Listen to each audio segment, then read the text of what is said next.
अस्सलाम वालेकुम। आप देख रहे हैं UAE उर्दू न्यूज़ और मैं हूं सत्तार लगारी। बहरीन में अमरीकी मिसाइल के गिरने से 32 अफराद जख्मी। ईरानी मिसाइल को निशाना बनाने में नाकामी। आलमी मीडिया ने वाक़े की तफसीलात रिपोर्ट की हैं जो आपसे शेयर करने जा रहा हूं। 9 मार्च को बहरीन में होने वाले एक वाक़े में अमरीकी मिसाइल दिफाई निज़ाम के गिरने से 32 अफराद जख्मी हो गए थे। आलमी मीडिया की रिपोर्ट्स के मुताबिक ये वाक़या अस्तन ईरानी मिसाइल हमले के दौरान पेश आया। मिसाइल दिफाई निज़ाम एक ईरानी मिसाइल को निशाना बनाने में नाकाम रहा, जिसके बाद मिसाइल एक रिहायशी इलाके में गिर गया और शहरी जख्मी हो गए। इब्तदाई तौर पर वाक़े के वक्त इसका इल्ज़ाम ईरान पर लगाया गया था। वाक़े ने बारे में रिहायशी इलाकों की सिक्योरिटी पर सवालात उठा दिए हैं और दिफाई निज़ाम के इस्तेदाद पर भी शक्कूक व शुबहात का इजहार किया है। तजियाकारों के मुताबिक ऐसे वाक़यात में दिफाई निज़ाम की नाकामी की वजह से शहरियों के जान और माल को ख़तरा लाहिक होता है और खित्ते में कशीदगी में इजाफा हो सकता है। अब चलेंगे अपनी नेक्स्ट अपडेट की तरफ।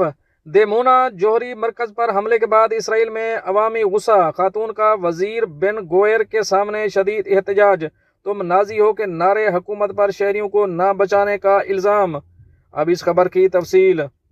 ईरान की जानिब से इसराइल के हसास जोहरी मकाम देमोना और जोहरी मरकज पर हमले के बाद इसराइल में अवामी गुस्सा शिद्दत इख्तियार कर गया। वाक़े के बाद मकाम के दौरे पर आए इसराइली वजीर इतामार बेन गोयर को एक खातून के शदीद एहतजाज का सामना करना पड़ा।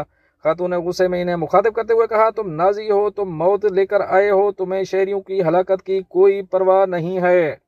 ऐनी शाहिद के मुताबिक खातून ने वजीर के सामने सख्त अल्फाज इस्तेमाल किए और हुकूमत पर शहरियों के तहफ़्फ़ुज़ में नाकामी का इल्ज़ाम आयद किया, जिस पर मौका पर मौजूद सिक्योरिटी एहलकारों ने सूरत हाल को काबू में किया। ये वाक़या ऐसे वक्त पेश आया जब ईरान और इसराइल के दरमियान कशीदगी में मुसलसल इजाफा हो रहा है और हालिया हमले खित्ते में अदम इस्तेहकाम को मजीद बढ़ा रहे हैं।